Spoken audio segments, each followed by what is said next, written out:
آرزوی مسی و رونالدو توی ایرانه. رونالدو آرزو داره توی این زمین فوتبال بازی کنه. اولیش زمین فوتبال توی روستای سدندان بوشهره که مثل یه تیکه از جزیره هاوایی میمونه که دور تا دورش آب و فوق العاده زیباست. این زمین فوتبال کاملا شنی و ساحلیه.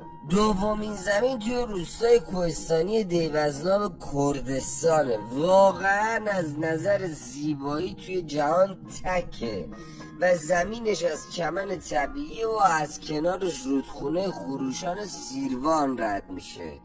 سومین زمین فوتبال توی دل جنگل مازندرانه.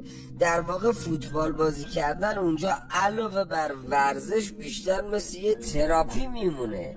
حالا تو بگو دوست داشتی توی کدوم لوکیشن فوتبال بازی میکردی؟